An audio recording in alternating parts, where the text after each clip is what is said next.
Baik, ya, saya lanjutkan. Ya, jadi rasa adalah doa yang sesungguhnya. Ketika jenengan berkata A, misalkan doa agar lunas hutangnya seperti itu, lancar rezekinya. Mulutnya sih, lisannya sih mengatakan A, agar lunas, agar lancar. Tetapi perasaannya B, maka B inilah yang terpancar ke alam semesta, ya, kemudian dikembalikan kepada orang tersebut. Nah, oleh sebab itu perlu dilatih ya agar pikiran kemudian narasi dalam berdoa ya sinkron dengan apa yang dirasa, dengan perasaannya. Oleh sebab itu Tuhan kan mengatakan bahwa aku tidak akan merubah nasib orang kalau orang itu tidak merubah apa yang ada dalam dirinya. Ya, apa itu rasanya?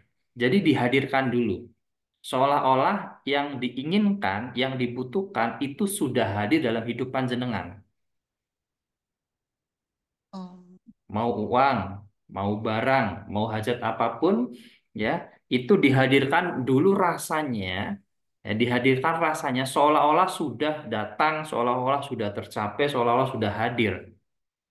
Nah, itu ilmu manifestasi seperti itu, ya.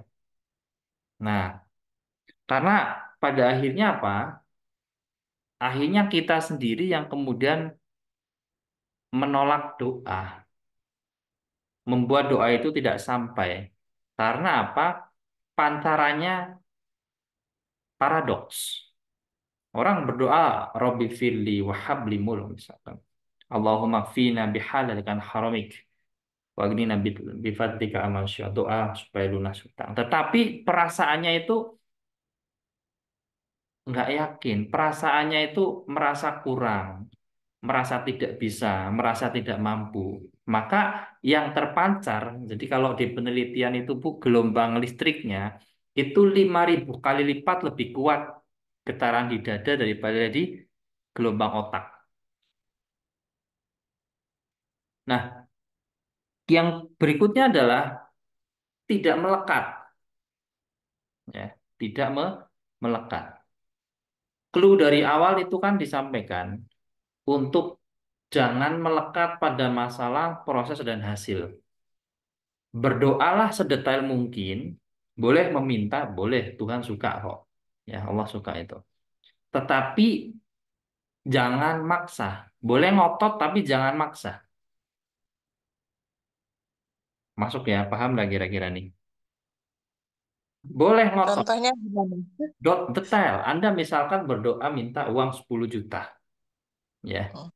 Maksa banget. Padahal Tuhan itu sudah atur bahwa kalau Anda bersabar sedikit saja, 1 atau 2 hari saja, maka Anda akan mendapatkan 20 juta sebenarnya. Tetapi karena Anda ngotot dan maksa, akhirnya apa? Nggak dapat lah. Jadi sakit hati. Sakit hati sama Tuhan. Oh, doanya nggak ngabul. Enggak. Tuhan mengabulkan. Ya. Tuhan mengabulkan doa kita. Pasti itu sebuah kepastian. Hanya saja dalam 3 hal. Yang pertama adalah menundanya sampai masa yang tepat. Ya. Kedua, menggantinya dengan sesuatu yang lebih baik. Ya. Kemudian berikutnya adalah menghindarkan Anda dari bala. Kadang kan orang meminta misalkan minta agar harta banyak itu kan, harta banyak. Padahal Allah tahu kalau hartanya banyak nanti malah zolim, nanti malah lupa sama Tuhannya, lupa sama sama keluarga, sama kerabat sahabatnya. Jadi hartanya akan membawa dia pada kemaksiatan, ya. Jadi Allah hindarkan itu, ya. Allah hindarkan itu.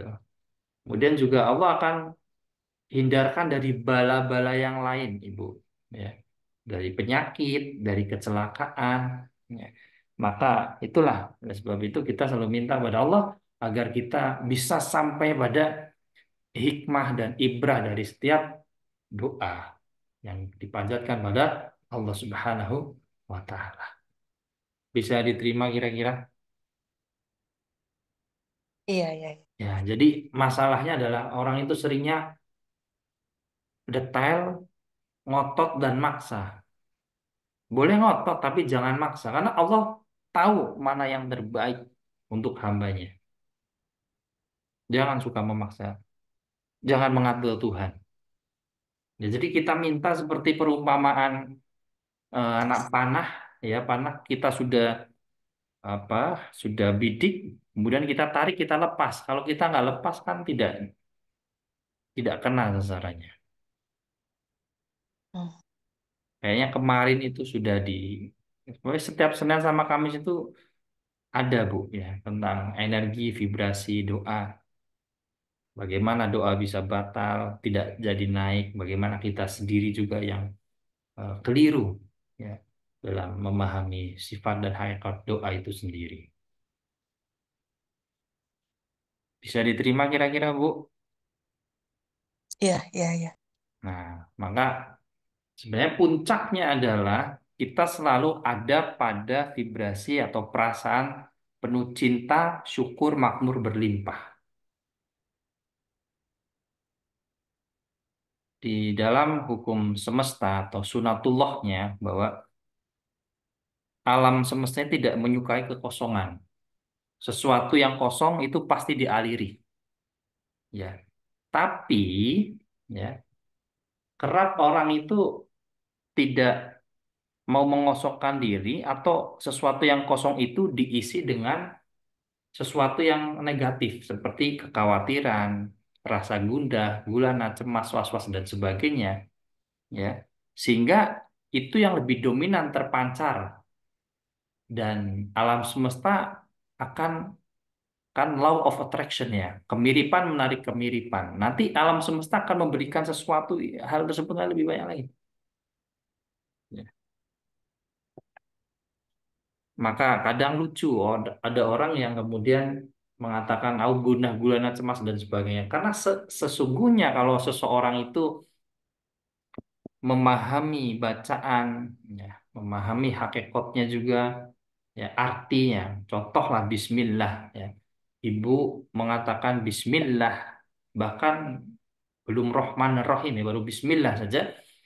Guru kami sering mengatakan umpamanya Anda seorang anak mengatakan aku bersama bapakku, bapakku ini kan hebat, ya.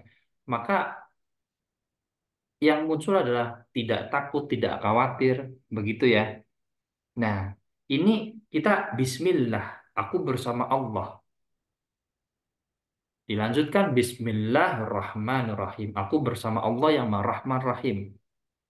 Segala sesuatu diawali dengan Bismillahirrahmanirrahim. Aku bersama Allah yang Maha Rahman Maha Rahim. Jadi ketika itu kemudian ada orang kok takut, kok gelisah, berarti Bismillahirrahmanirrahimnya itu hanya sebatas di lisan saja, tidak masuk, tidak tembus pada level vibrasi, pada level kuantum yang kemudian bisa merubah atau menggetarkan segalanya dari dalam jiwa. Bisa diterima, Bu? Iya, Maka yang diajarkan di awal kan nggak aneh-aneh. Rasakan wudhunya, rasakan sholat dan bacaan sholatnya. Karena kalau Anda gundah gulana cemas was-was dan sebagainya, sebenarnya kalau wudhunya benar, wudhunya dirasakan, kemudian sholat, ya, bacaannya ketika takbir Allahu Akbar, Allah Maha Besar. Gak ada yang lebih besar dari Allah. Kebesarannya luar biasa. Itu dimunculkan, itu dirasakan, maka nggak ada tuh namanya gundah gulana cemas, nggak ada. Bisa diterima, Bu ya. iya. Nah, lalu perlu diingatkan juga bahwa kalau Anda ya jenengan bisa mengizinkan pikiran dan perasaan negatif ya seperti gundah, cemas dan sebagainya itu masuk ke dalam diri Anda, maka sejatinya atau logikanya bahwa Anda pun juga bisa mengizinkan pikiran dan perasaan negatif itu keluar dari dalam diri Anda kemudian menggantinya dengan pikiran dan perasaan yang baik, yang lebih positif. Masuk akal, Bu? Iya, masuk akal. Jadi, Anda sendiri mengizinkan pikiran dan perasaan yang negatif masuk, maka harusnya Anda pun juga bisa mengizinkan pikiran dan perasaan negatif itu keluar dari diri Anda. Caranya sudah diajarkan. Maka di grup itu kan materinya berulang-ulang. Iya, Intensitas, repetisi, ya kan? Kemudian emosi.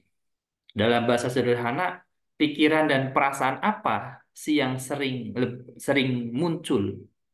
Pikiran dan perasaan apa yang sering lebih dominan Anda semai setiap hari, setiap saat, setiap momen? Maka orang bijak mengatakan bahwa kehidupan ini adalah sebuah seni. Seni untuk menyemai benih pikiran dan perasaan. Pertanyaannya adalah benih pikiran dan perasaan apa yang sering Anda semai? Apakah benih pikiran dan perasaan yang menuju pada kebahagiaan atau sebaliknya, benih pikiran dan perasaan yang menuju pada kesengsaraan? Benih pikiran dan perasaan yang menuju pada kekayaan, kemakmuran, atau benih pikiran yang menuju pada rasa aku nggak bisa, melarat, miskin? Benih pikiran dan perasaan yang menuju pada kesehatan, atau benih pikiran yang menuju pada rasa sakit? Bisa diterima? iya, iya. Pada akhirnya, ibu, bapak, bahwa Tuhan sudah memberikan tools-nya kepada setiap individu, kepada setiap orang, untuk diberikan kuasa penuh untuk mendesain kehidupannya, ibu, bapak. Maka pada level tertentu ya, makom tertentu, ya ini sebenarnya tidak di hidup ini nggak ada yang namanya masalah, nggak ada namanya ujian. La yukallifullahu nafsan illa wus'aha. Pada hakikatnya adalah bahwa tidak ada ujian melebihi batas kemampuan, itu maksudnya adalah segala sesuatu yang hadir dalam kehidupan panjenengan itu sejatinya adalah pernah sudah hadir dalam pikiran dan perasaan di satu momen. Kalau dalam ilmu sains, di momen di gelombang penciptaan, ya, Anda saat ini mungkin susah atau sakit dan sebagainya, itu sudah Anda sendiri yang mengundangnya untuk hadir.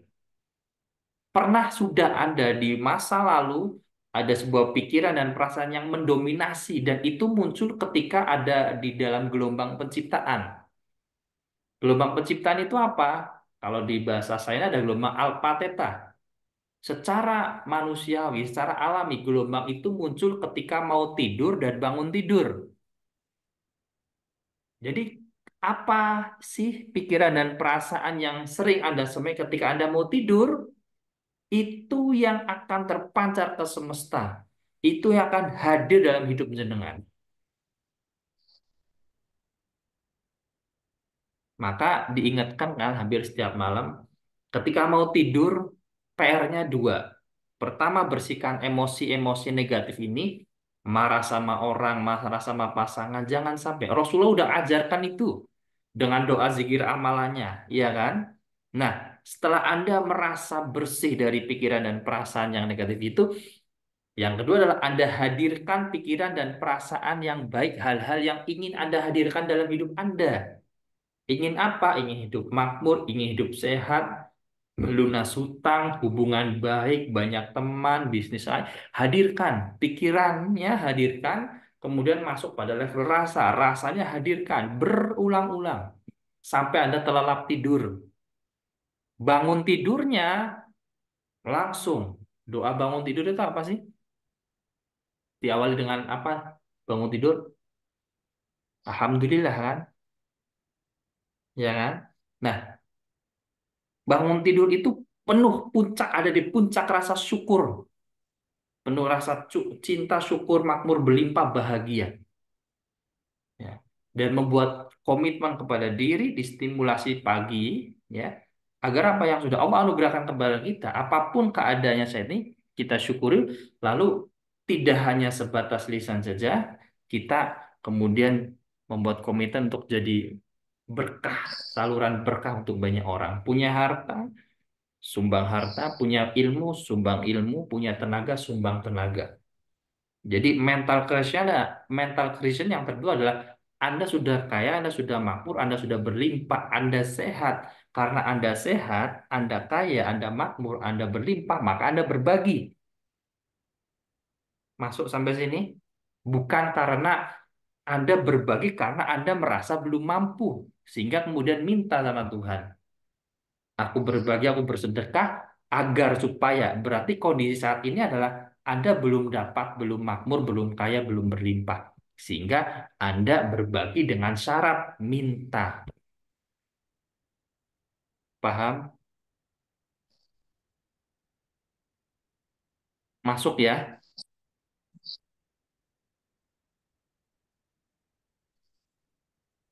Masuk kira-kira Bu, Pak? Bisa diterima?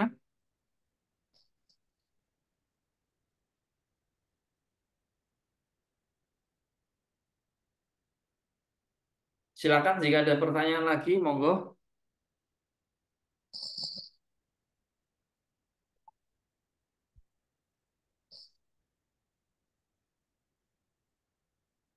Monggo silakan, waktunya tinggal 8 menit lagi. Efektif saja supaya bisa relevan dengan kondisi, dengan pertanyaan, dengan keadaan panjenengan. Bisa diterima penjelasan tadi?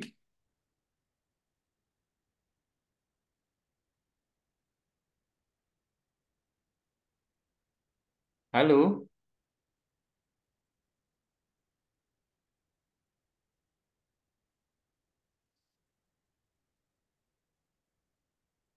Oke, lanjut silakan.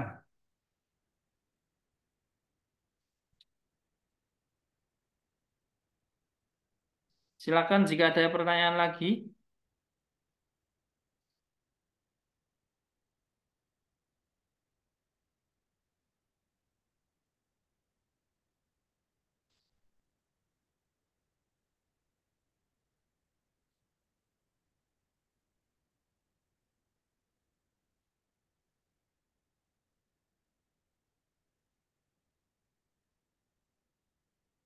Halo?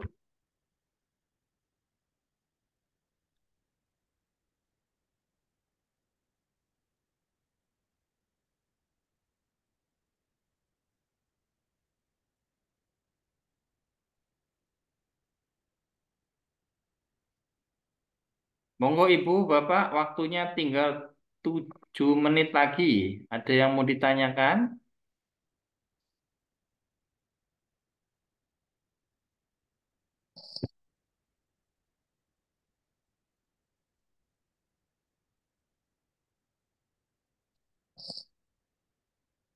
Halo?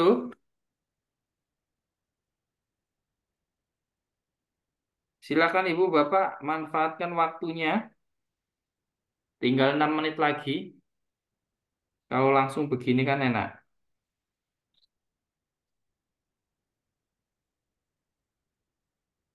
Ibu Julia, Aceh.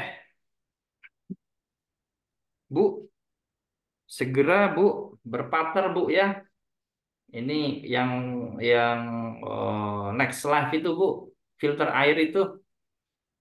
Jadi pertama di Aceh,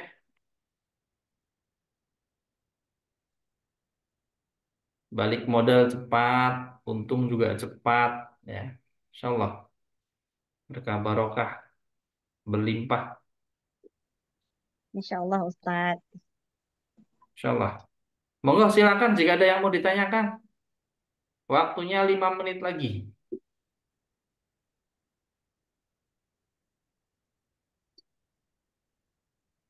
Jadi sebenarnya gampang banget ya untuk hidup hidup bahagia automangnya bahagia automangnya enak banget lah. Perbaiki cara mau tidur dan perbaiki cara bangun tidur. Udah itu aja deh. Itu dilatih dulu 40 hari. Nanti enteng banget. Hati, jiwa, pikiran itu enteng banget. Apa untungnya? Maka kan diajarkan bahwa kalau mau tidur itu jangan sampai emosi, jangan sampai bawa amarah. Jadi penyakit itu, penyakit hati, penyakit jiwa, penyakit pikiran nanti merambah ke penyakit fisik. Caranya kan sudah diajarkan, ada kurang lebih 24 cara, ya. Ya paling tinggi, paling top caranya adalah dengan doa, zikir, amalan. Ya dirasakan saja.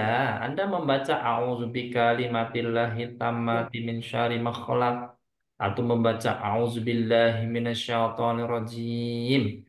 Berlindung padamu oleh Allah dari godaan syaitan-syaitan yang terkutuk ini yang masuk dalam hati jiwa dan bikin sing aku marah sama si fulan bin fulan ya Allah. Aku kecewa hari ini dagangan belum laris ya Allah. Itu dilepaskan dulu. Mau tidur. Rasa sudah bersih, sudah enak, sudah siar-siar matanya, sudah kayak mau tidur. Itu hadirkan pikiran, oh besok jualan, besok kerja, laris manis, ya. Jadi hadirkan pikiran dan perasaan yang ingin Anda hadirkan dalam hidup Anda gitu, yang enak-enak. Simple sebenarnya. Ini hal dasar saja kalau kalau belum bisa lakukan secara istiqomah, berarti ada something wrong di dalam pikiran bawah sadar panjenengan. Ada yang ilmu yang lebih tinggi lagi yang ya sudah selayaknya untuk dipelajari, dipraktekkan sehingga membantu kita semua untuk bertumbuh dari dalam. Karena pertumbuhan dari dalam itu sejati. Pertumbuhan dari dalam itu luar biasa. Jadi ibarat telur itu, telur ayam, biarkan dia pecah dari dalam, muncul kehidupan. Bukan dipecah dari luar. Tapi kembali kepada kesadaran. Ya tentang kemakmuran, ya kesadaran kemakmuran. Bahwa kita tercipta memang sudah auto makmur, sudah bahagia, sudah penuh cinta, sudah penuh kasih. Insya Allah. Sudah sangat cukup itu. Banyak hal yang lebih lebih lebih utama kita syukuri daripada kita keluhkan. Karena orang mengeluh itu pakai perasaan loh, ya kan? Orang mengeluh itu serius. Nggak ada orang mengeluh itu nggak pakai rasa itu. Sehingga apa? Karena orang mengeluh pakai rasa, maka energinya terpaksa lebih kuat dong 5.000 kali. Oleh sebab itu yang dipancarkan itu akan kembali kepada orang tersebut. Kalau bahasa guru saya itu kadang aneh, orang punya masalah ngumpul sama orang yang punya masalah, kemudian mereka sombong-sombongan, tinggi-tinggian tentang masalah mereka, saut-sautan. Oh, aku kehidupannya begini. Oh ya sama aku juga begini. Oh sama aku juga begini. Sama aku juga begini. Sombong-sombongan, saut-sautan, besar-besaran, tinggi-tinggian masalah. Tinggi-tinggian, saut-sautan, besar-besaran keluhan. Sehingga nanti yang hadir ya diterima oleh alam semesta kan keluh-peluh. Nanti itu dibalikan lagi kepada Anda, kepada orang tersebut. Maka tadi pagi saya ini atau siang lupa ya. Kalau Anda dihadapkan pada sesuatu yang buruk, ucapkan, tarik nafas dalam, tahan sebentar, hembuskan perlahan sambil katakan Bismillah, Alhamdulillah, terima kasih ya Allah, yang ini pun baik untukku. Yang ini pun baik untukku. Dirasakan. Apapun kejadiannya itu tidak berarti sampai kita sendiri yang memberikan arti. Maka berikanlah arti yang baik, yang positif. Maka kehidupan akan positif. Jangan mengkonfirmasi hal yang buruk. Iya, warung warung sepi, bukan. Alhamdulillah ya Allah, warung belum rame. Itu. Jangan mengkonfirmasi kesalahan. Aduh, pasangan saya, suami saya, istri saya ini kok nggak rajin ibadah, ya kan? Bukan, tapi Bismillah, Alhamdulillah ya Allah, engkau anugerah kepadaku seorang pasangan yang taat, pasangan suami yang taat, istri yang taat, masya Allah. Dirasakan itu hadir dulu, gitu. Nanti realitanya berubah. Gampang sebenarnya. Oke, saya rasa itu saja. Ini udah mau habis, ya. Lebih kurangnya mohon maaf. Terima kasih. Assalamualaikum warahmatullahi wabarakatuh.